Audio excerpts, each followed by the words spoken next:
Offline ఏమో కానీ online చాలా మంచి రెస్పాన్స్ ఉంది క్లాసెస్కి. మ్యాక్సిమం ఏమవుతుందంటే స్టూడెంట్స్కి ఎగ్జామ్ వచ్చేసరికి ప్యానిక్ మోడ్లోకి వెళ్ళి they are not too much interested into classes. Anyways, so today we'll start our lecture with government schemes. So in government schemes, what I am going to do is, see, government schemes, I am discussing those government schemes which I have given importance to those government schemes which have been explicitly mentioned in this budget. Okay, and this year nearly around 6 to 8 months. So what are the schemes which are very much in the news? And I'm also going to discuss some schemes which are not of this year's, but this year they were in the news. Okay, so sometimes we see UPSC would ask schemes which are being implemented recently, and some old schemes are also being asked. So based on that, I have segregated some schemes, some important schemes. So we'll be looking into those schemes. Okay, so PM Gati Shakti. And when we are discussing about government schemes also, I'll try to discuss what might be the prospective questions. So previous year elanti questions vachayi, ee year what might be the prospective questions, how they are going to ask, which areas to be emphasized.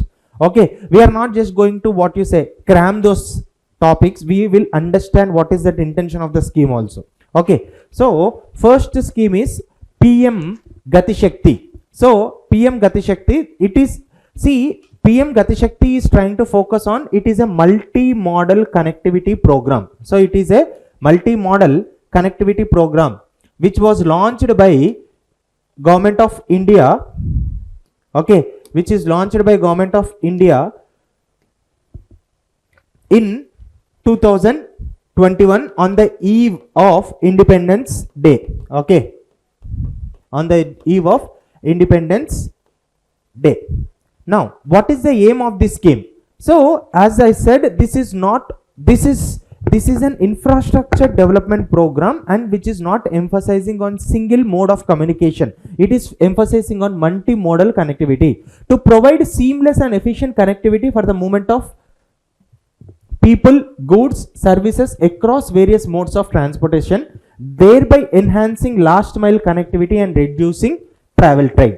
Okay, so now what is this PM Gati Shakti is, it will encompass different, it will collaborate with the different ministries. It will encompass different schemes which are always been working on different types of communication, whether it might be airport connectivity, whether it might be road connectivity, whether it might be portlet development, and whether it might be dry port connectivity, whether it might be, what you say, renovating these ports. So all these existing schemes have been put under the umbrella scheme of PM Gati Shakti. PM Gati Shakti is a multimodal transportation scheme. That is the reason why you see various infrastructure schemes of various governments and various departments has been encompassed within this scheme. One is Bharatmala, inland waterways. Okay, you have inland waterways program, you have Bharatmala, you have Sagarmala, you have dryland ports, and Ude Desh Ka Aam Nagarik scheme. Okay, so you see economic zones like textile zones have been integrated into the scheme, pharmaceutical clusters, defense corridors, electronic parks, in industrial corridor, fishing clusters, agri zones will be covered to improve connectivity. So you understand my point? So basically it is trying to focus, this is trying to emphasize on last mile connectivity. Okay, nothing but providing all weather, providing connectivity to that remote areas. Okay, and connectivity is not one mode of communication, we are focusing on different modes of communication. Is this clear?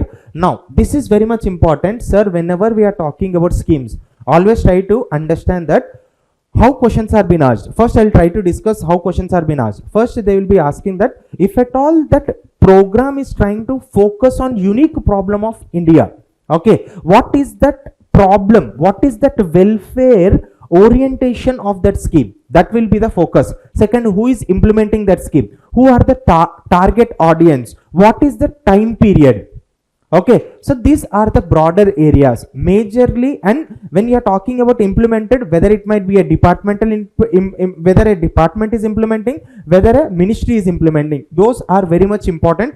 Time period is also very much important. Okay, because some schemes are for short period, some schemes are medium term plans, some schemes are focusing on long term plans, and not only that, when you are talking about schemes, like whether it is central sector scheme or centrally sponsored scheme, those are also very much important. Central sector scheme is which is being promoted by center. Centrally sponsored scheme is it is a collaboration between states and center. You understand my point? So these are the 5 areas which you have to focus, and these are the areas where questions are being asked, especially with respect to schemes. Now it is implemented by Cabinet Committee on Economic Affairs.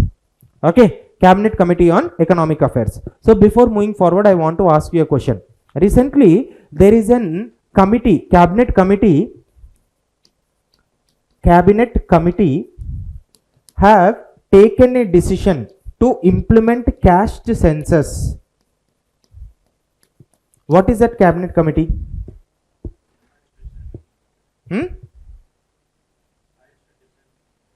Highest? What is Cabinet Committee? Cabinet Committee is highest decision taking committee. That is true. Which Cabinet Committee has decided to include caste census in upcoming census? Which Cabinet Committee? Okay, this is one question. I want answer from you tomorrow. Okay, which Cabinet Committee has been presided by by Prime Minister to look into India and Pakistan issue? And you see that Cabinet Committee has decided to come out. Okay, that Cabinet Committee has decided to, for the time being, to uphold Indus Water Treaty. Cabinet Committee, Parliamentary Committee, not different. Okay, so now you understood the question, 2 questions. So tomorrow I want to answer this. Now what is that Cabinet Committee? Okay, so this is implemented by Cabinet Committee on Economic Affairs. PM Gati Shakti is implemented by Cabinet Committee on Economic Affairs. So the multimodal connectivity will provide integrated and seamless connectivity for movement of people, goods and services from one mode of transport to another. Okay, it will facilitate the last mile connectivity of infrastructure and also reduce travel time. Now it will provide not only, see, infrastructure only, it will not only emphasize on infrastructural growth, it will also try to promote employment generation will also be there. You understand my point? And it will make India, what you say, it will improve the global competitiveness of local products. How do you think that it will improve the global competitiveness of local products? Because by promoting this multimodal connectivity, you see, we are enabling these products it can be easily exported to different countries. You understand my point? And here it is very much important, we are cutting down the logistic cost. Logistic cost means nothing but how we are, see, logistic means it is broader term. When we are talking about logistic is broader term, logistic promotion, promoting logistic and reducing logistic cost is nothing but we are making sure that goods are reaching destination quickly and with reduced cost. You understand my point? This whole will come as an logistics. For that matter, you know, Amazon also have this logistic. So when you are ordering, that is a software. But do you think that software will deliver that product? No. The back-end logistic channel will operate, and they will make sure that what is delivered in online is been delivered to you to your house. You understand my point? So when there is a proper multimodal connectivity, then only logistic cost will be done. Logistic chain will be integrated. You understood? So PM Gati Shakti. Now based on this, PM Gati Shakti is based on 6 pillars. One is comprehensiveness, means nothing. What is comprehensiveness? It will include all ministries. As I said, no, all the initiatives of the state governments, will be coordinated. See, the beauty of PM Gati Shakti is this synchronization and optimization. Synchronization, optimization and prioritization. Now what is this synchronization, optimization and prioritization means? Nothing but, see, now don't you think some departments, Ministry of Heavy Industries might be working on promoting infrastructure, Ministry of Ports and Shipping might be working on infrastructure, Ministry of Roads might be working on transportation. Now what we will be doing is, under PM Gati Shakti, all the ministries and states plans would be synchronized such that doubling effect will be reduced. Okay, so if state government is working on an highway and PM Gati Shakti has a proposal to include Kakinada port with some other port, for that matter Kakinada port with what you say, with some Amravati, you understand my point? So already if at all there is a highway or there is a connectivity, so central government will not focus on that. They will be focusing on another plan. You understand my point? So that is what synchronization is very much important. So under this PM Gati Shakti, we are focusing on this. What is that? Prioritization, synchronization and optimization. Prioritization means we will make sure that which project is at most important. Which optimization means we will make sure that doubling of plans are reduced. Okay, one ministry is working on that scheme means on that area, we will make sure that that ministry is going to work on it, and we will make sure other ministry would do on another thing. For that matter, I will try to give you perfect example. Now you have this program called Bharatmala and Sagarmala. Now tell me, what is the difference between Bharatmala and Sagarmala projects? Sagarmala is a maritime project. What about Bharatmala? Bharatmala is emphasizing on road connectivity.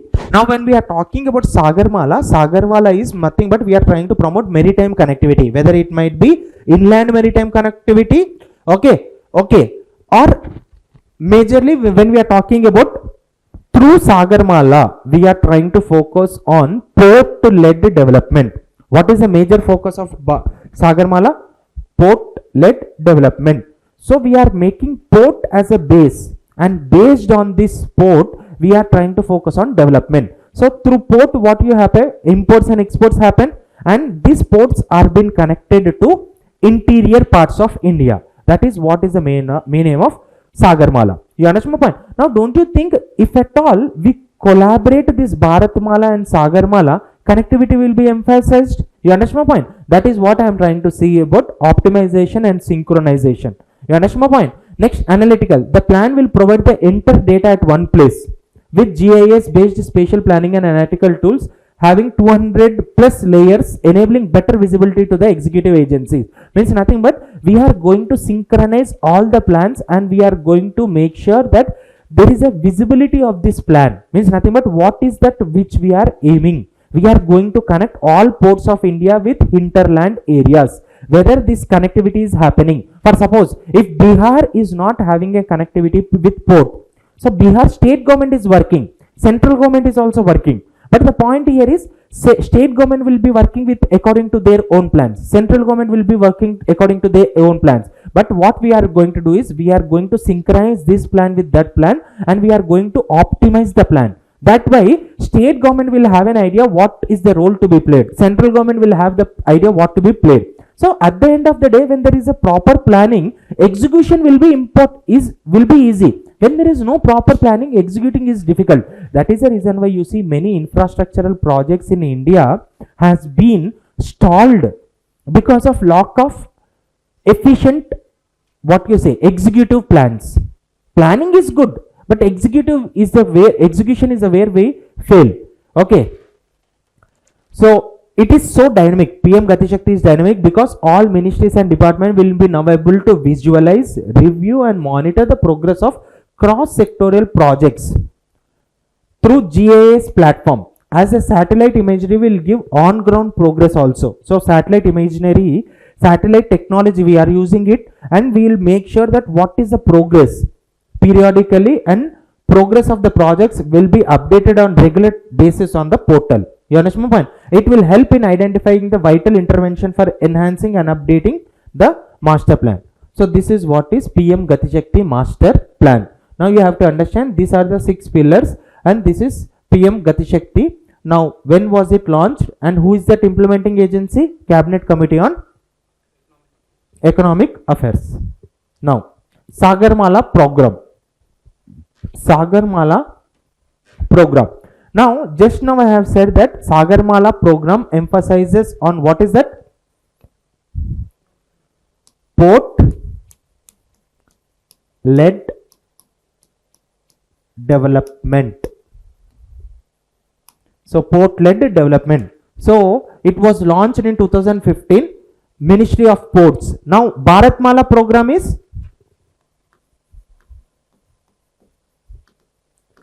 Ministry of Roads. Okay, Ministry of Roads and Transportation. You have to understand this. So there is a difference between Bharatmala and Sagarmala. Now what will happen is India has this huge potential. India has 7,500 long coastal border.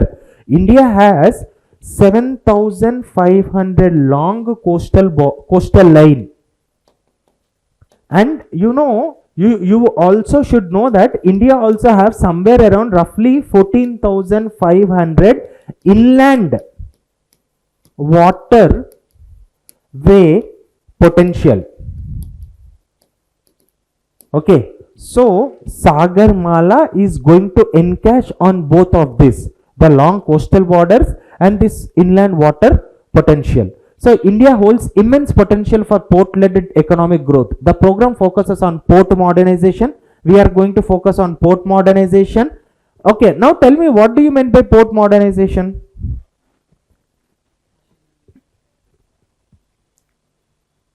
Port modernization ante enti? Adopting technology. Okay. What technology is needed at ports? What is, okay, I'll ask you precisely, what is that technology which is lacking when it comes to Indian ports compared to so-called developed ports? Loading, unloading. ఏంటి loading unloading అంటే fill in the blanks చెప్తున్నారా మీరు నాకు? Sir అంటే loading అన్లోడింగ్లో ఏం problem అవుతుంది? Time ఎక్కువ తీసుకుంటుంది. So you said this no sir, there is so much of time taking when it comes to loading and unloading. There are some ports in Western world, especially in Europe, the time consumed with respect to loading and unloading activities, or that is what we say transit time. Transit period is 1/3 when it comes to India. How much time Indian ports are taking? Okay, comparatively they are taking half or less than that also. There are some ports, those efficiency, you understand my point? We have to promote efficiency with respect to loading and unloading activities. Okay, now how do you promote that?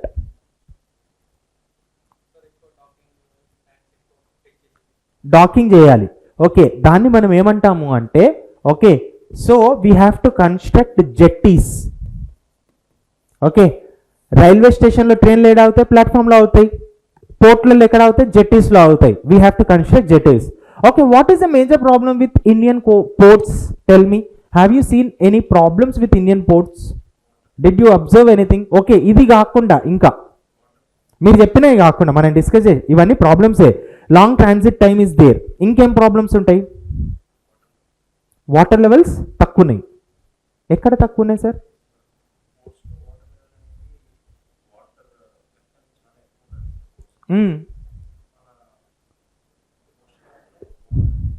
Okay sir, మంచి interesting topic తీసుకొచ్చారు. Depth ఉండాలి, డాకింగ్కి ఈజీగా ఉండాలి అంటే we need ports with depth and we need jetties. That is true.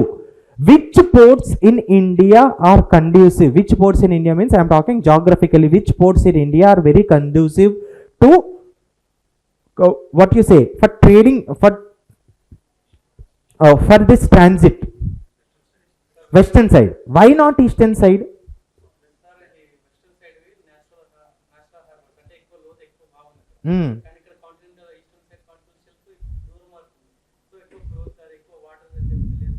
Okay, depth లేదు. అదే ఎందుకు? కాంటినెంటల్ షెల్ఫ్ ఉంది. ఓకే, ఇంకా సో అందుగుంచని that is the reason why. Now you understand my point.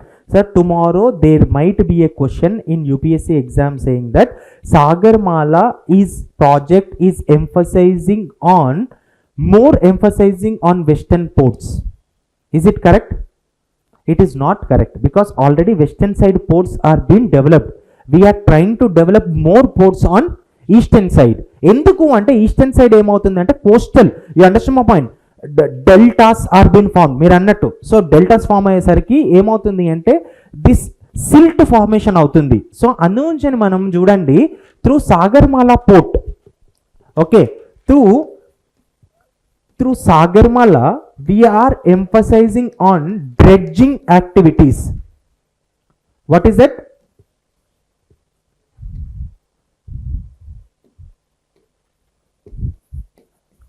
Dredging activities. Dredging activities అంటే silt formation ఏవైతే ఉందో కింద ఆ సిల్ట్ ఫార్మేషన్ తీయాలి. సిల్ట్ ఫార్మేషన్ తీస్తే డీప్ పోర్ట్స్ ఫామ్ అవుతాయా లేదా? So that type of activities is done. Now you understood what is that port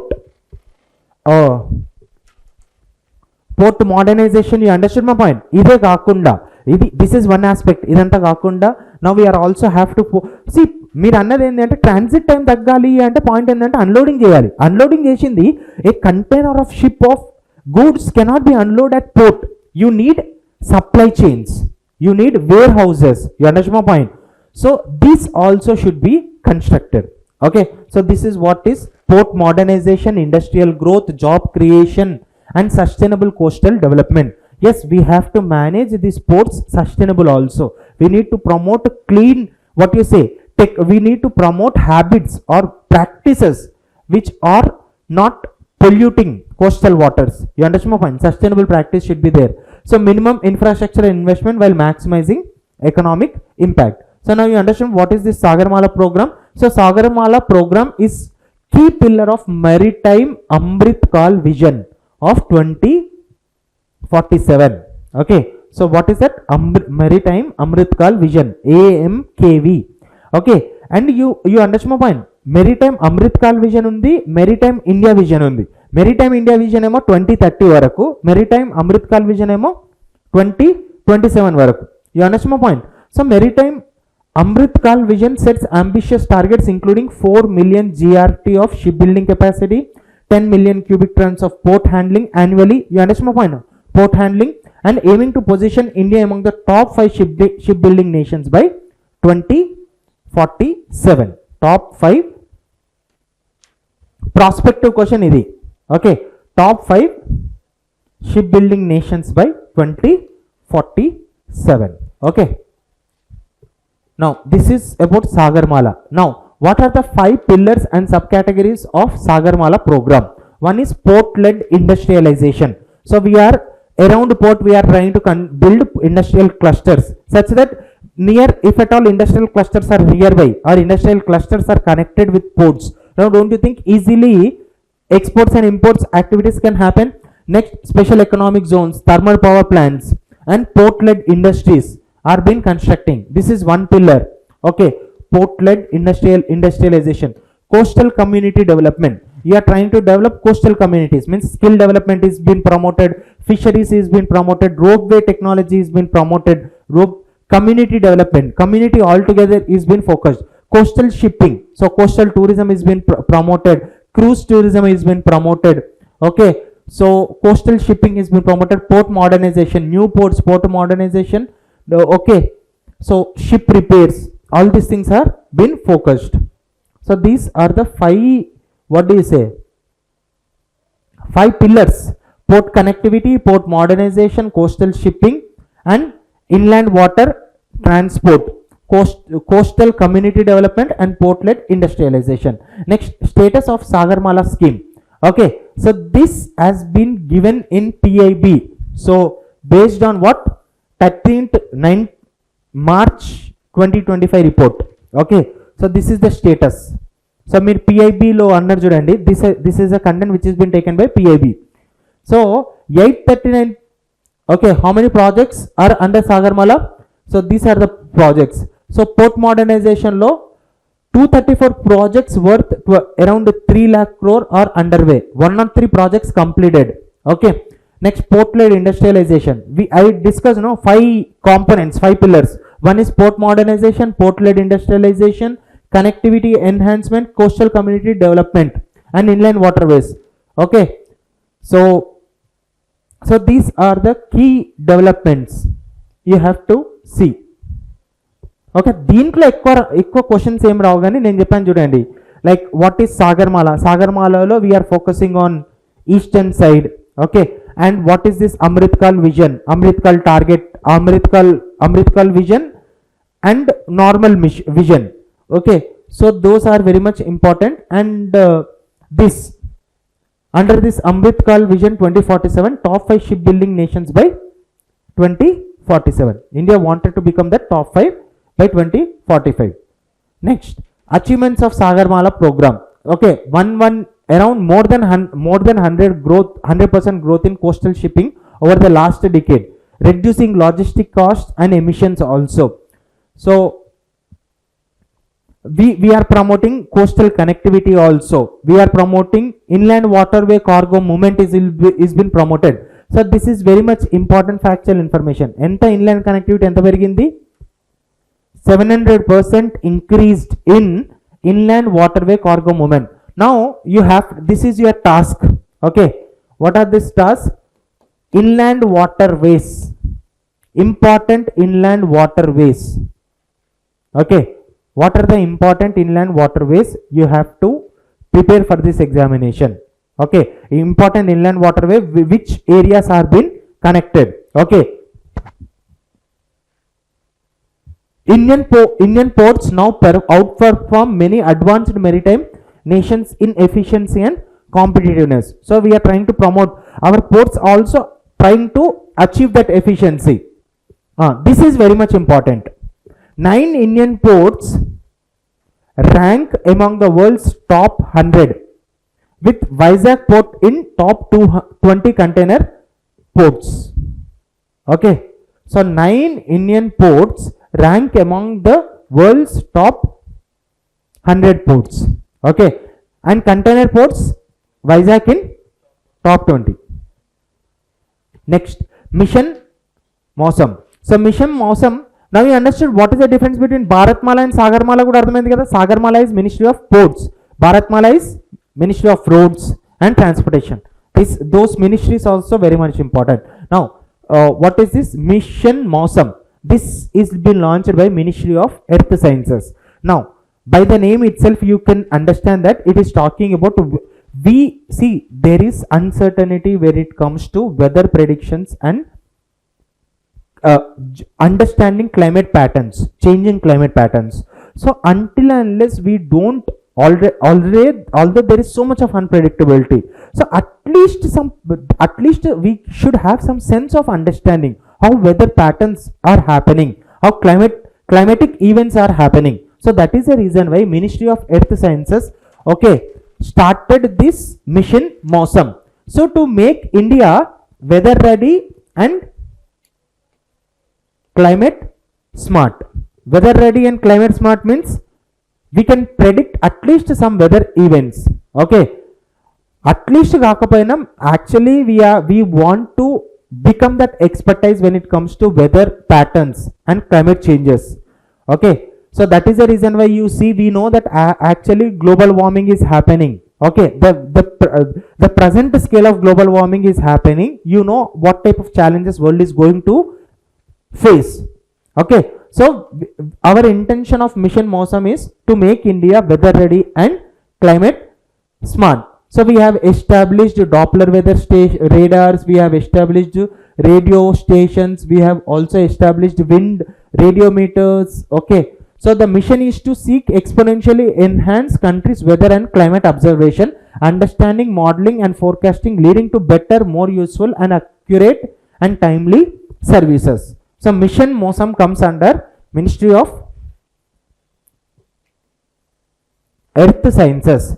Union Cabinet announced this mission Mosam on recently September 11, 2024. So September 11, 2024 అంటే మన exam కి ఇంపార్టెంటే కదా. So you understand my point. To make this is what weather ready and climate smart. So now why this weather prediction is important is agrarian economy is so much dependent on that. Next, climate preparedness also we need, and for that matter rural development also very much dependent on weather predictions. Okay, and understanding the climate patterns. Okay, so to enhance India's capability in weather forecasting, so we are focusing, we need to have short term plans, long term plans, extended range and seasonal patterns. Okay, so to develop high resolution models for improved accuracy in predicting monsoon behavior. That is the reason why you see when there is a delayed monsoon, okay, delayed monsoon predictions are given out by government such that necessary changes might be taken by farmers. And for that matter you see recently there was a weather prediction especially to the area where mango cultivating regions. ఏమని అంటే hail storms, wind storms వస్తున్నాయని. అప్పుడు ఏమవుతుంది, you see this mangoes in ripening season we don't want this hail storms and wind storms. Okay, so before ripening only the what you say mangoes will have a what you say, ఈ ripening సీజన్లో ఏమవుతున్నాయి అంటే wind కానీ వర్షాలు కానీ వడగాళ్ళు కానీ వచ్చినాయి అనుకోండి, పండ్లన్నీ కింద పడిపోతాయా లేవా? So that is the reason why this predictions are helping a lot. అందుకని కొంతమంది ఏం చేస్తున్నారు అంటే నెసెసరీ ప్రికాషన్స్ తీసుకోవడము చేస్తున్నారు. So mission Mausam adopts a multi pronged approach. So infrastructure development, super computing power, we're using super computing means sir what would super computers do when it comes to weather prediction means we're using ఆ కంప్యూటర్స్కి ఏం చేస్తామంటే we will feed the data. See this is past 10 years or 20 years data. This is how weather patterns or climate changes are happening. Through this data, what kind of predictions you can give for future. So supercomputers, we will discuss about supercomputers also, Param, Rudra, all these things in our classes. We will discuss about quantum machine also. Now we understood how supercomputers plays a key role in weather predictions also. Next we are focusing on collaborating with other countries and different multi-departmental collaborations is also very much important. Okay, so NPS, so this is about mission Mosam. Next, NPS Vatsalya, so officially announced new pension scheme for minors. Okay, guardian gani parent gani they can focus on this pension scheme. Okay, that is new NPS Vatsalya. So what is this NPS Vatsalya? When it is a financial investment, okay, that parents guardians can make on behalf of their minor children, means nothing but before the age of 18 years. You know, see, majority of these investments are earlier was only available above 18 years, except for that, you know, Beti Bachao Beti Padhao scheme, alanti scheme start ayyayi, but it was not available to entire everyone, every gender. You understand my point? So now we are launching this NPS Vatsalya, where that you see every year, okay, so every year they can invest up to 1000, means nothing but every year you can invest minimum 1000 or more than 1000, okay, on behalf of children. ఏమవుతుంది, చిల్డ్రన్కి invest చేస్తే after 18+ also you can, already I said no, there were investment schemes for 18+. So from NPS Vatsalya will integrate with existing schemes.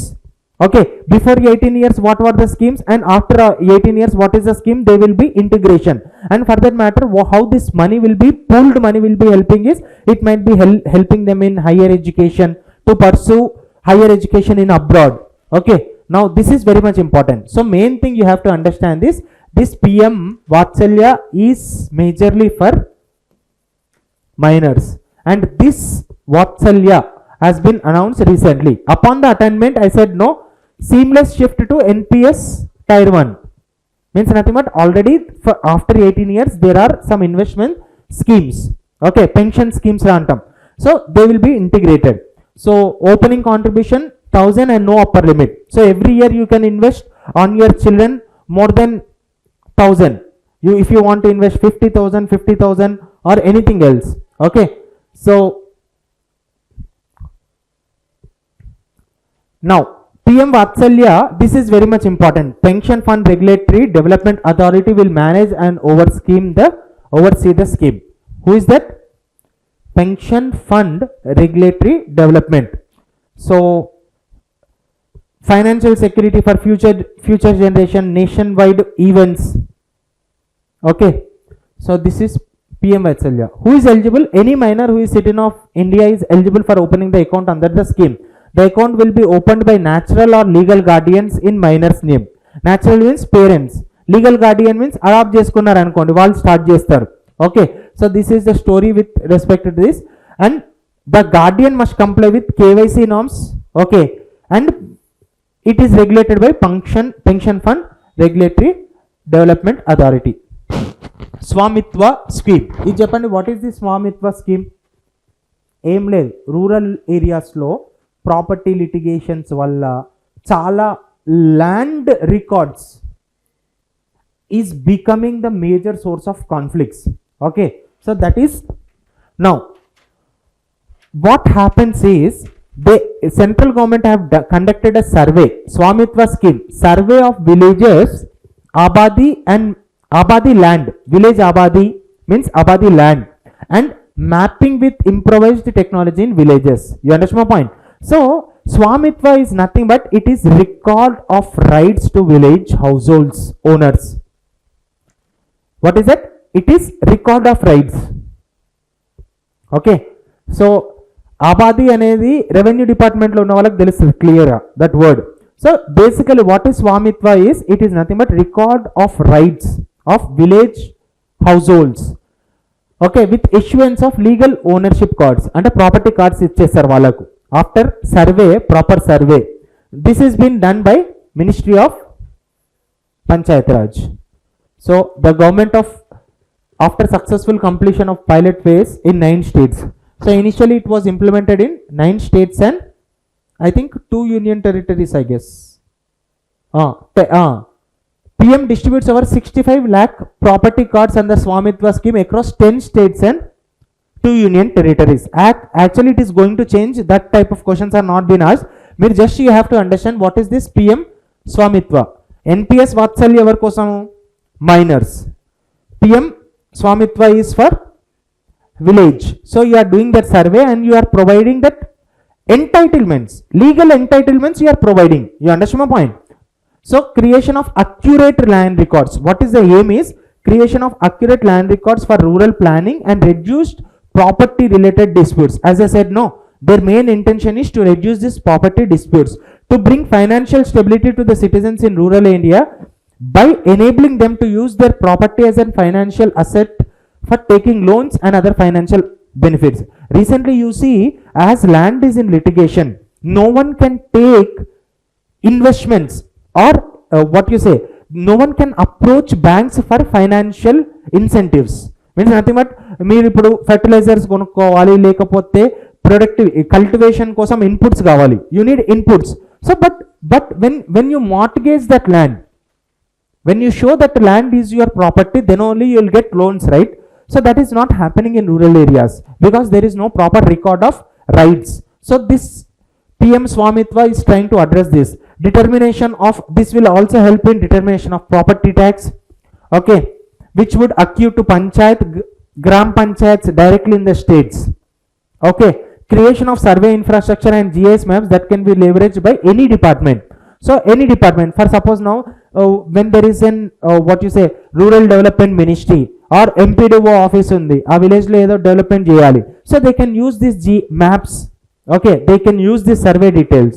Next, to support and preparation of better quality gram Panchayat development plan. Okay, so this is about this. What is the impact of this scheme is definitely inclusiveness in the society will be promoted, land governance will be developed, sustainable habitation will be developed, economic growth can also be prospered. So these are the areas. What is this PM Swamitva? How are we going to do? So accurate land records for rural planning, determination of property tax, better GDP. Okay, now exclusion, agriculture lands are not covered under this scheme. So they are not talking about agriculture land, they are talking about household land. You understood? mission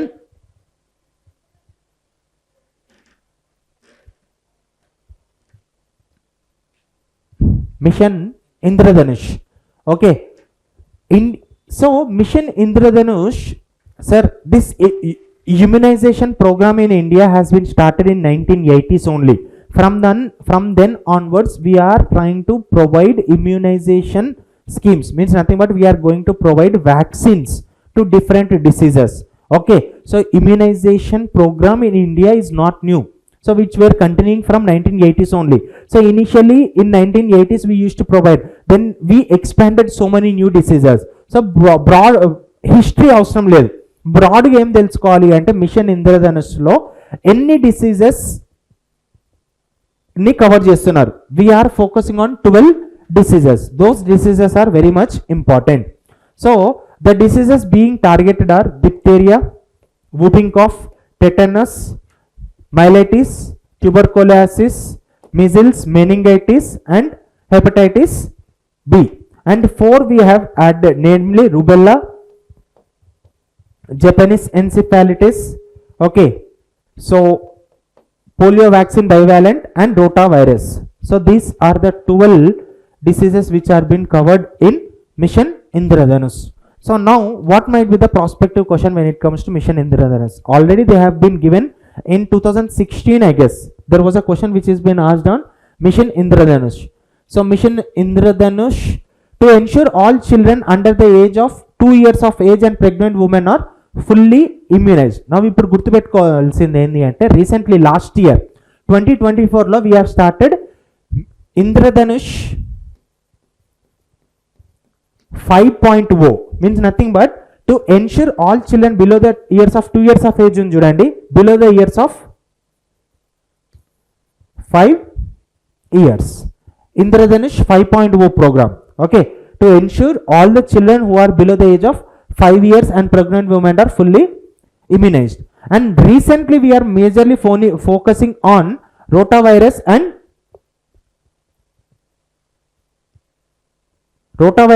rubella.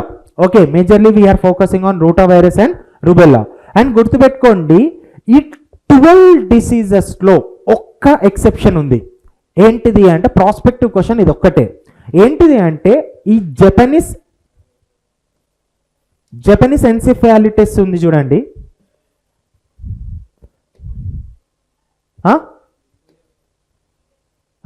Polio ఎవరు చెప్పింది sir? Okay, so Japanese encephalitis, okay గుర్తుపెట్టుకోండి. So సైన్స్లో ఈ diseases గురించి like differences gaani vaccines, what are the new vaccines, I'll discuss when we discuss about science and technology, that we'll discuss later.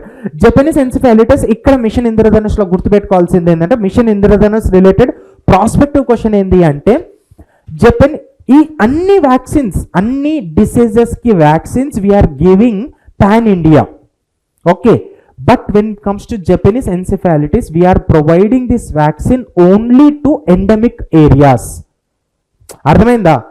Universal immunisation means all the children should be vaccinated such that they will become resilient to this diseases. అంటే resilient or resilient అనే word correct కాకుండా they will get that immunity against this diseases. Okay, but only ఈ 12 డిసీజెస్లో when we are talking about Japanese encephalitis is been only given by government. I'm not talking about private లో నీకు ఇష్టమైన vaccine వేయించుకోవచ్చు. But when we are talking about under mission Indradhanush we are only promoting these vaccines to Japanese encephalitis only in areas where Japanese encephalitis is endemic. Okay, so that is the difference between these two, this mission Indradhanush. So why Japanese encephalitis is what you say different. Next, so these are the diseases which we have covered. Initially mission Dhanush targeted 7 major killer diseases. As I said, no, initially we targeted some diseases, then we have expanded. Now finally we are covering around 12 diseases. Okay, now what are the challenges to mission Indradhanush? I said no, geographical barriers. So connectivity is a problem, geographical barriers, remote and hard to reach areas can make it difficult to administer vaccines. అరే simple point ఏంటంటే మనం polio vaccine, universal polio vaccines ఇవ్వడానికే చాలామంది polio టీకా తీసుకోవడానికి many parents are not ready. First thing is to give polio challenges ఏంటి అంటే to spread this, to promote this vaccine to hinterland areas or last mile resources or to the remotest areas. That is also one of the challenge. And second thing is convincing people. Antenduku when COVID vaccine, okay, when government started manufacturing this COVID vaccine also, until unless prime minister, president తీసుకునే వరకు no one was ready to take this vaccine. So awareness is also problem when it comes to these vaccines. Okay, so awareness and education, supply chain management. Okay, supply chain management ఏంటంటే vaccine should be transported at very low temperature. So cold storage లేకపోవడము, అర్థమైందా? So India ఎంత pathetic సిచ్యువేషన్లో ఉంది అంటే chilled బీర్లు ఎప్పుడైనా దొరుకుతాయి, ఏ ఏరియాలైనా దొరుకుతాయి, వ్యాక్సిన్స్కి మాత్రం దొరకవు. ఓకే, సో అలాంటి పరిస్థితి ఉంది, నిజమా కాదా? ఓకే, కొన్నిసార్లు అవుట్ ఆఫ్ స్టాక్ అయిపోతాయి, నాలాంటి వాళ్ళు చాలా బాధపడాల్సి వస్తుంది. Okay, enhanced outreach efforts, strengthened logistic and community engagement. Okay, so నేను ఇదే జోక్ ఇంకో క్లాసులు వేసాను అనుకోండి, సార్ మనం వైన్ షాప్లలో పెట్టుకోవచ్చు కదా సార్ అని స్టూడెంట్ అడిగి ఉంటారు, హైలైట్ ఉంటారు. Anyways, national super computing machine, national super computing machine 4కి తీసుకొని ప్లాన్స్ ఉండొచ్చు కదా, లేకపోతే 345కి అట్లా తీసుకొని 5 వరకు క్లోజ్ చేద్దాం, ఎందుకంటే మళ్ళీ మీకు కూడా ప్రిపరేషన్ షెడ్యూల్స్ ఉంటాయి కదా.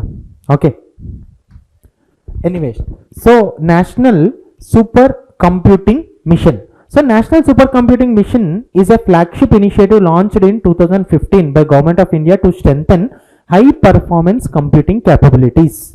So it is majorly trying to promote high performance computing capabilities. Now, so and we want to make self-reliant in supercomputing technology also. See, initially we were dependent on many supercomputers also. Earlier, you know, whether it might be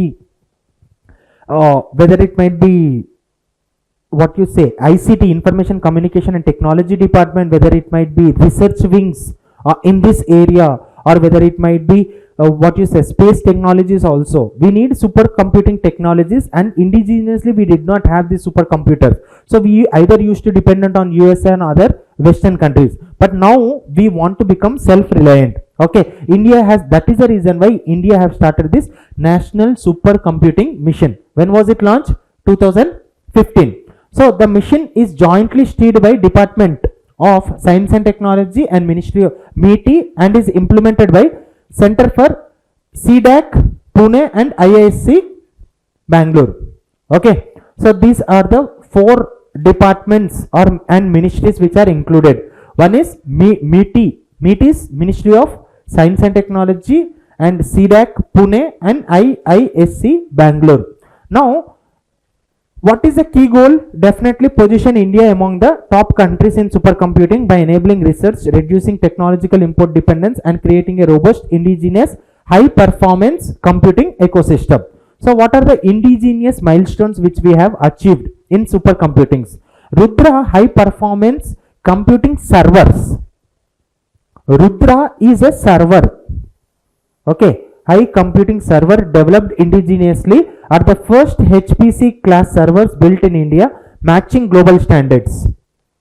What is that? Rudra, high performance computing servers. You know what are servers? Okay, normally తెలుసు కదా servers ఏంటి. Okay, next supercomputers like Paramrudra, okay, have been dedicated for advanced research in physics, cosmology and earth sciences. చెప్పండి చూడండి, physics కానీ, cosmology కానీ, earth sciences కానీ, we need supercomputers. Which has been providing that services? Param Rudra. High speed network, that is Trinetra, developed under NSM. NSM అంటే ఏంది? National Supercomputing Mission, boost data transfers up to 200 gbps, 200 gbps, okay, gigabytes per second. So దీన్నే మనం ఏమంటాము అంటే latency అంటాం. Latency means we need less latency. Less latency means అందరు అనుకుంటారు, ఓసారి ప్రిలిమ్స్లో కూడా క్వశ్చన్ వచ్చింది, 4Gకి 5Gకి కనెక్ట్ డిఫరెన్స్ ఏంటి. So we need less latency. Latency means in quick time we are transferring more data and supercomputers will enable that. You understand my point? So Trinetra, which is high speed network, okay, so we have rolled out in 3 phases. One is POC, Trinetra A and Trinetra B.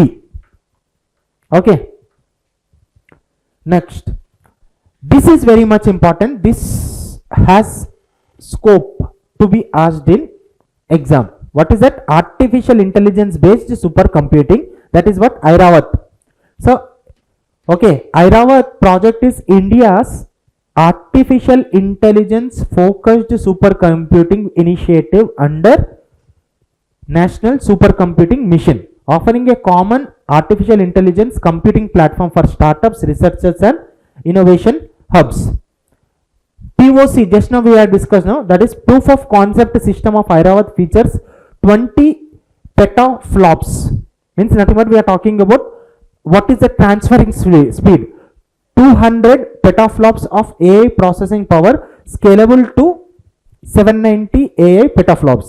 Airavat secured 75th rank in top 500 global supercomputing list, placing India among top AI supercomputing nations. You understand my point? So Airavat, you should understand, artificial intelligence based supercomputing, and it is in top 75. Okay, next, what are the institutional milestones? First indigenous supercomputer ఏంది? Param Shiva. Now what is that largest academic supercomputers which is India is using? One is Param Pravega. ఎక్కడ ఉంది అది? IISc Bangalore. Okay, so this is about this. Now tell me what might be the prospective questions when it comes to National Supercomputing Mission. First supercomputer ఏంది? Param Shiva. Largest academic is Param Pravega. Okay, next ఇంకోటి ఏంది? Artificial intelligence based super computing ఏం use చేస్తున్నాం? What is that? Airawat. Okay, so these are the prospective questions. ఇది కాకుండా ఇంకా ఇది కూడా Rudra. Okay, so Rudra servers, first high powered class servers. See, at one point of time India had these supercomputers, we don't have this servers. So now we have indigenously developed this high powered high performance computing servers, that is Rudra. Okay, next, Prime Minister Yashasvi, Prime Minister Young Achievers Scholarship Award Scheme for Vibrant India for OBC and others. Okay, sir, Narendra Modi government వచ్చినాక ఒక first code word తయారు చేస్తున్నా, దాని తర్వాత scheme పేరు పెడుతున్నారు. అర్థమైంది కదా? ఫస్ట్ పిఎం నరేంద్ర మోడీ అంటున్నా అన్నమాట, దీనికి యశస్వి అని పేరు పెట్టండి అని. యశస్వి అని చెప్పిన తర్వాత దాన్ని ఆ స్ట్రీమ్ లైన్ చేస్తున్నారు అనమాట. ఓకే, అనూషన్ చూడండి, PM young achiever scholarship award scheme for vibrant India for OBCs and others. Very important ఏంటి అంటే ఇది over key. Who are they? OBCs, other backward classes, economically backward classes and DNT. So ministry of this law, this scheme is launched by Ministry of Social Justice Empowerment of Government of India to provide educational assistance to the students belonging to other backward classes, economically backward classes and denotified and nomadic tribes. The scheme will be funded by Ministry of Social Justice. Now tell me, who are these denotified and semi-nomadic tribes? Denotified nomadic tribes. Avaru denotified nomadic tribes avaru? Which are not covered in PVTGs కాదు. Cover కాని వాళ్ళని పీవీటీజీస్గా వేస్తారు. మరి PVTGs అనేది already సపరేట్గా ఉంది కదా sir.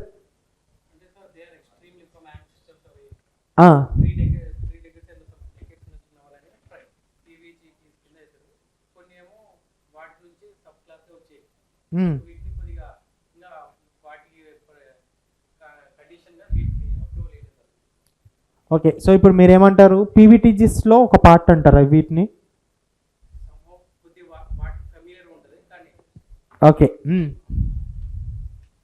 Anthropology optional ఎవరిది చెప్పండి సార్, మీ కోర్ ఏరియా కదా.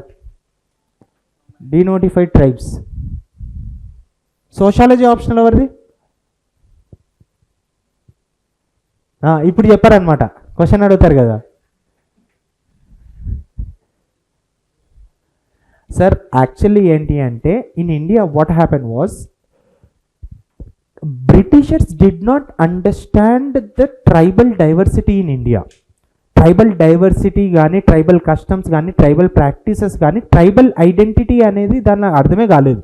And you know Britishers try to define this tribes. And you know in India unfortunately till now we don't have a definition of tribes. Which definition of tribe అంటే చాలా tribes ఉన్నారు కదా sir, schedule tribes ఉన్నారు, constitution define చేసింది. నేను అనేది ఏంటంటే we don't have a definition of tribes where you see consensus is been developed amongst all the people saying that yes this is a proper way to define tribes. Unfortunately we don't have, and you know even successive governments also failed to define tribes. And for that matter now what anthropologists and sociologists are saying is don't forget about tribal definitions, focus on the problems of tribes. So ప్రతి government వచ్చి ఏం చేస్తుందంటే first మేము ట్రైబ్ని define చేసి వాళ్ళ problems solve చేస్తామన్నాం. Define చేసి problem solve చేస్తాం అనే టైంలో ఫస్ట్ డెఫినేషన్ దగ్గరనే వాళ్ళ సగం టైం అంతా పోయింది. దానివల్ల చూడండి ఇండియాలో majority of the problems India is faced is one is you are not understanding the tribal problems and tribal issues. North east ఇండియాలో one of the major problem is you did not understand properly tribes. That is the reason why tribal identity based మీద conflict జరుగుతున్నాయి. So India that is what is tribes. So ఇక్కడ point ఏమైంది అంటే Britishers ఇప్పుడు Indians in 20th century 21st century ఈ problem ఉన్నప్పుడు now think about Britishers although they are not indigenous people, how can they understand about indigenous people. So వీళ్ళు ఏం చేశారు అంటే ఇప్పుడు స్టువర్ట్పురం అనేది తెలుసు కదా, దొంగతనాలు ఎక్కువ చేస్తారు అని, అలాంటి కొన్ని ఏరియాస్ ఉంటుండే. Definitely those tribes are those population, those people who are living were involved in small petty crimes and some criminal activities. Okay, దాన్ని బట్టి వాళ్ళు ఏం చేశారు అంటే they defined them as criminals. You understand my point. But this was done by Britishers in during 1891 ఆ పీరియడ్లో. మళ్ళీ దాని తర్వాత 1924లో కూడా ఒక లా ఫార్ములేట్ చేసి ట్రైబల్ యాక్ట్ ఫార్ములేట్ చేసి అలానే డిఫైన్ చేశారు. సో మళ్ళీ తర్వాత ఇండిపెండెన్స్ వచ్చినాక 1952లో we have denotified that tribes from criminals. You understand my point. Those we call is as and denotified nomadic tribes. Denotified అనే వర్డ్ మీకు అర్థమైంది కదా. So this is how we changed that. So ఆ criminals అనే tag, criminal tribes అనే tag తీసేసి we denotified them. You understand my point. So this is the story with respect to denotified. First denotified tribes గురించి మనం ఇంకా మాట్లాడుకుందాం. నేను అదే చెప్పాను చూడండి, చాలామంది ఏంది అంటే ఇప్పుడు యూట్యూబ్లో చూడండి ఇండియాలో ప్రతి ఒక్కడు గవర్నమెంట్ స్కీమ్స్ చెప్పుకొని క్లాసులు చెప్పేవాడే, పీపీటీ చదవడమే. కానీ పాయింట్ ఏంటి అంటే దాంట్లో ప్రాస్పెక్టివ్ క్వశ్చన్స్ని అనలైజ్ చేయలేట్లే అవుతున్నారు. So and denotified tribes related జనవరిలో there are so many issues with respect to denotified tribes. So based on this scheme we will be talking about current affairs also. And you know this scheme denotified tribes undi kuda endukante Niti Aayog has appointed a committee, okay, to look into this denotified tribes. We will be looking into that. Okay, so PM Yashasvi ardhamainda. PM Yashasvi endi, it is nothing but scholarships to the people, vibrant students belonging to OBC, EBC, DNT, okay, other backward classes, economically backward classes and denotified tribes. The initiative aims to provide economically weaker families, children, financial support so they can achieve high quality education. You understand my point? So OBC, EBC, DNT students who secure admission in the notified institution will be awarded scholarship. So ఆ scholarships ఏంటి అనేది మనకు అంత అవసరం లేదు, ఉట్టిగా చూడండి. Eligibility ఎవరికి అంటే the scheme will cover OBC, EBC, DNT students for pursuing studies beyond class 12. చాలా మంది ఏమనుకుంటారు అంటే ఇంటర్మీడియట్ అనుకుంటారు, but it is beyond 12th class. Those OBC, EBC and DNT students having total annual income. ఇది చూడండి. So ఇంకోటి ఏంటి అంటే ఇక్కడ ఇంపార్టెంట్ చూడండి, the benefit of scheme will not be provided to more than 2 siblings in a family. అంటే అన్నకు చెల్లెకి ఇచ్చినాక తమ్మునికి రాదు, అర్థమైంది కదా. ట్విన్స్ పుట్టిండ్రు అనుకో, ట్విన్స్ తమ్ముళ్ళకి రాదు. Okay, not more than 2 members. And ఇంకోటి ఏంటి అంటే దీన్ని స్కాలర్షిప్ టెస్ట్ ఎవరు కండక్ట్ చేస్తారు? National testing agency. IIT conduct చేస్తుందా? ఐఐటి కానీ ఇప్పుడు neat, which organization is conducting? National Testing Agency. This is very much important.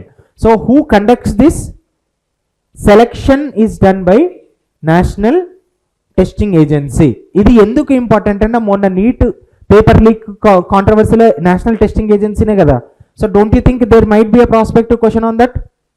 National testing agency. మనం ఏమనుకుంటామంటే government schemes already IIT NEET ఉంది కాబట్టి వీళ్ళకి ఎందుకు ఇస్తారు అనుకుంటాం. But the point here is ఈ PMSSV బేస్డ్ సెలెక్షన్ కానీ ఎగ్జామినేషన్ ఎవరు కండక్ట్ చేస్తున్నారు?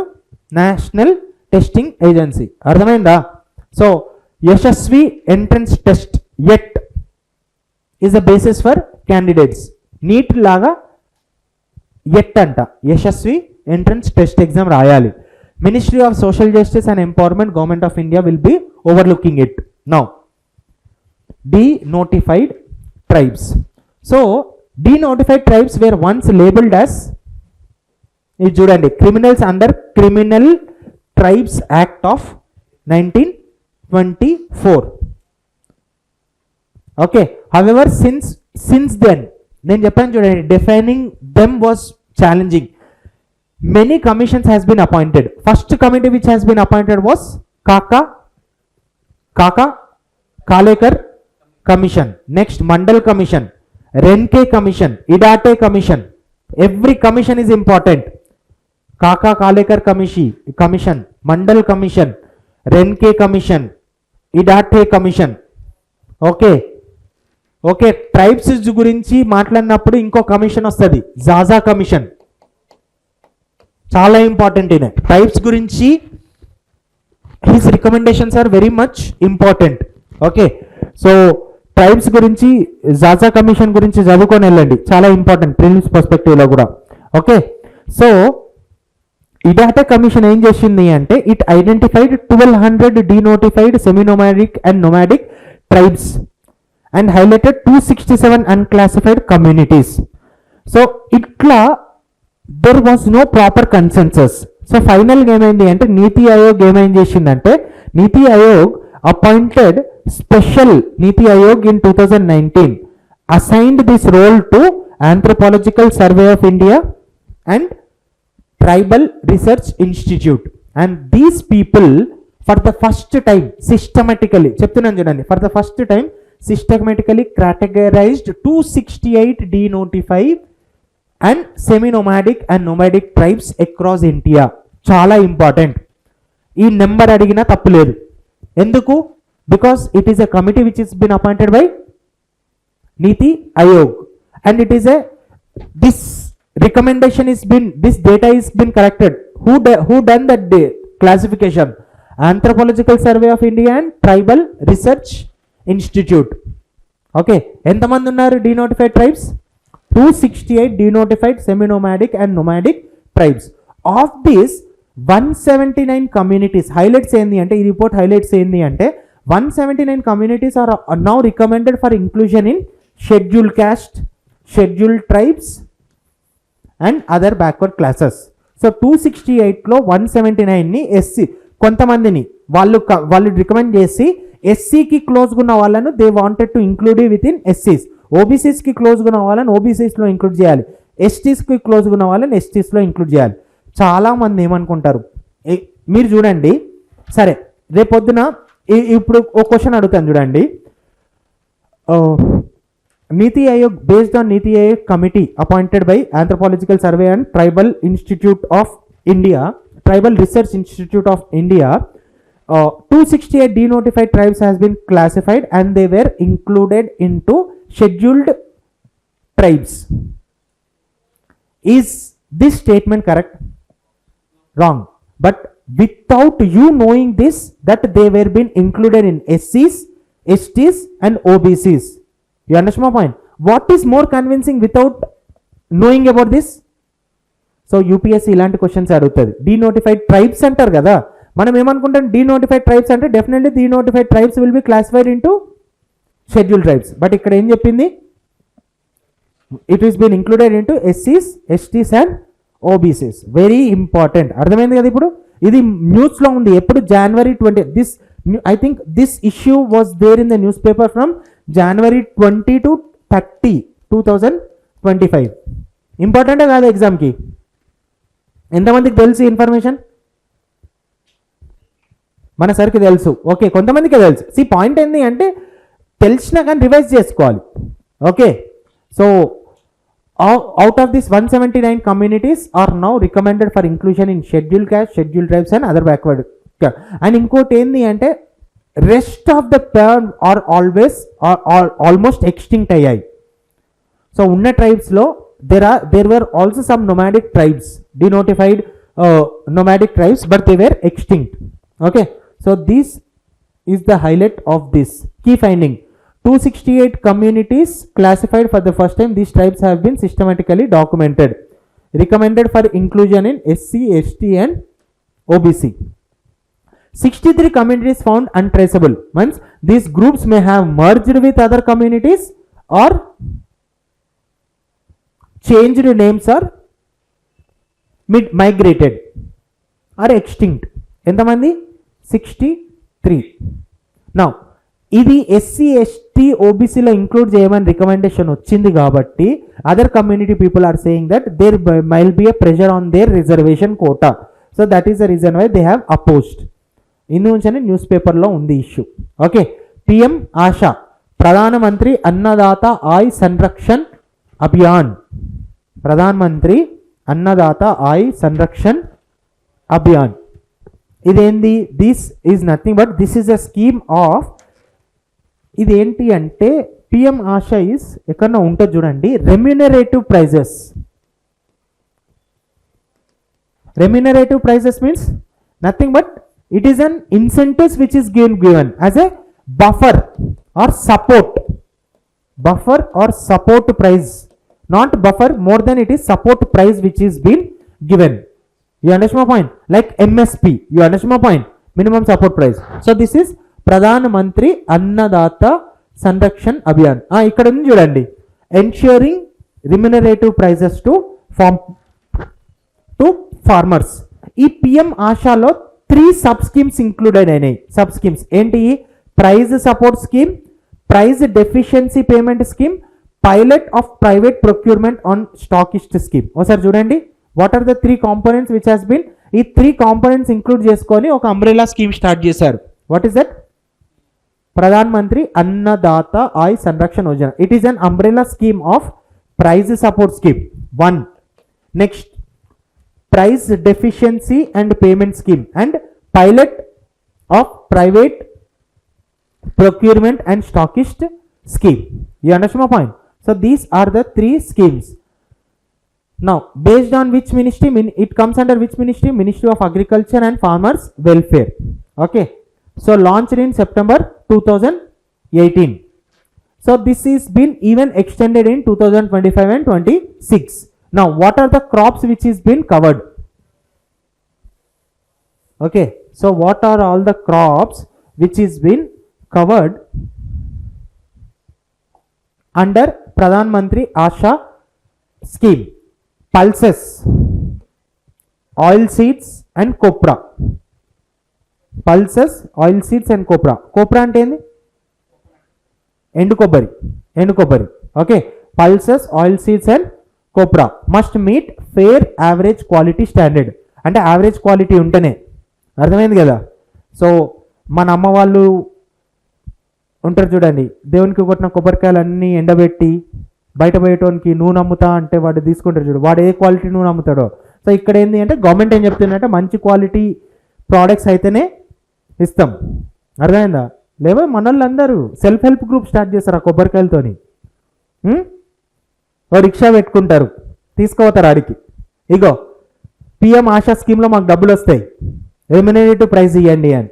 Okay, benefits provide safety net for small and marginal farmers who are most vulnerable to market fluctuations. It reduces post-harvest losses and ensures timely payment to farmers, directly improving their livelihood. Okay, earn better prices for their commodities. So that is what is remunerative prices. So ఇక్కడ గుర్తుపెట్టుకోండి ఏంటి అంటే first prize support స్కీమ్లు ఏం చేస్తారు అంటే government, central government will be procuring these things. అంటే physical procurement జరుగుతుంది. అంటే నీ దగ్గర పల్సెస్ ఉన్నాయి, ఓకే, వీళ్ళు రెమ్యునరేటివ్ ప్రైజెస్ ఇచ్చిర్రు, పోతారు ఈ ప్రైస్కి ఫిక్స్ చేసాను కదా, నా పల్సెస్ ఉన్నాయి, క్వాలిటీ స్టాండర్డ్ చెక్ చేసుకోండి, నాకు ఇన్ని డబ్బులు ఇవ్వండి అంటే కిలోకి 200 రూపాయలు అని ఫిక్స్ చేసింది అనుకోండి, ఇగో 100 కిలోలు నాకు డబ్బులు ఇచ్చేసాయి. So physical procurement is done by central nodal agencies. National agriculture cooperative marketing NAFED and FCI also takes that PSS operation. So national agriculture cooperative marketing federation కానీ ఎఫ్ఎస్ఐ దగ్గర కానీ వెళ్ళొచ్చు. సెకండ్ థింగ్ ఏంటంటే ప్రైస్ డెఫిషియన్సీ పేమెంట్ సిస్టమ్. ఇక్కడనే చూడండి, అంటే మీరు వేరే వాళ్ళకి పే చేయొచ్చు. మార్కెట్, ఓపెన్ మార్కెట్లో నీకు ఏదైతే ప్రైస్ మార్కెట్లో వచ్చిన ప్రైస్ వీళ్ళు అనౌన్స్ చేసిన ప్రైస్ డిఫరెన్స్ ఉంటుంది చూడండి, ఆ డెఫిషియన్సీ ప్రైస్ అప్లై చేసుకుంటే ఇచ్చేస్తారు. ఓకే, అర్థమైందా? ప్రైస్ డెఫిషియన్సీ అర్థమైంది కదా మీకు? సో ఆ డిఫరెన్స్ ఆఫ్ ప్రైస్ ఏదైతే ఉందో they will be paying you that price. Private procurement and stock scheme. This scheme covers private players to procure oil seeds from farmers at MSP. అంటే simple point ఏంటి అంటే వీళ్ళు నువ్వు MSP కొనుమని చెప్తారు, government will provide money to that people. అదే urea subsidy కూడా అంతే ఇస్తారు కదా ప్రైవేట్ వాళ్ళకు, అలా. సో ఇంకోటి market intervention scheme. So market intervention scheme దేనికోసము ఒకసారి వచ్చింది question. This is for volatile commodities. ఏంటి ఏంటి? Tomatoes, onions and potatoes. ఓకేనా?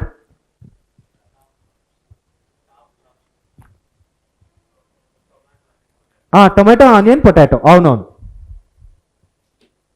Okay, MPLAD scheme. Okay, MPLAD scheme. What is that? Members of parliament local area development scheme. So launched, formulated by government of India on 23rd December 1993. So ఇది గుర్తుపెట్టుకోండి, this is a repeated previous year repeated question.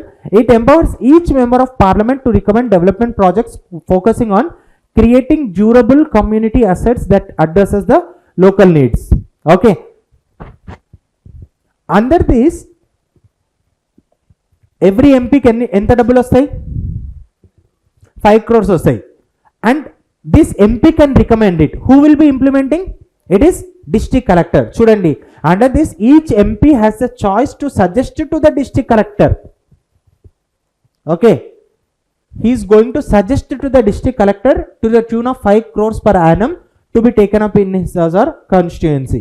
Now ఇక్కడ గుర్తుపెట్టుకోవాల్సింది ఏంటంటే మరి Rajya Sabha members of parliament, okay, who are elected from a state, ఆ స్టేట్లో recommend చేయొచ్చు. Nominated Rajya Sabha members and nominated members of Lok Sabha can recommend in any constituency. చూడండి, Rajya Sabha members of parliament can recommend works in one or more districts in the state from where he or she has been elected.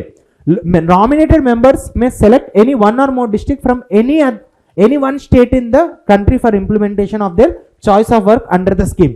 అందుకనే కదా సచిన్ టెండూల్కర్ వచ్చి ఆంధ్రప్రదేశ్లో ఎంపీలాడ్ schemes కింద he inaugurated development projects. Gurtunda, when Sachin Tendulkar was the nominated member of Rajya Sabha. Okay, ministry has issued guidelines including implementation and monitoring. MPs can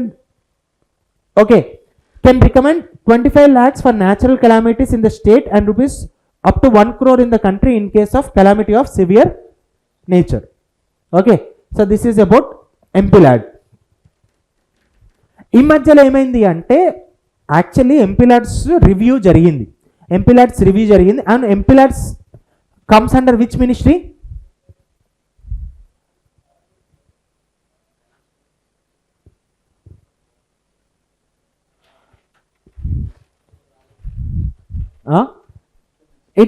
MPLADS is implemented by which? ఇందులో mention చేయనట్టున్నా, mention చేయలేదు, but very important. Ministry of statistics and programme implementation. Ministry of statistics and programme implementation. It ఈ implementing, this is the implementing body. Okay, so ఇగో ఇక్కడ ఉంది చూడండి, disperses funds to district authorities, not directly to MPs. Who will disperse funds under this? MPLAD funds over disperse చేస్తారు? Ministry of Statistics and Program Implementation. Okay, ఇంకోటి ఇది important.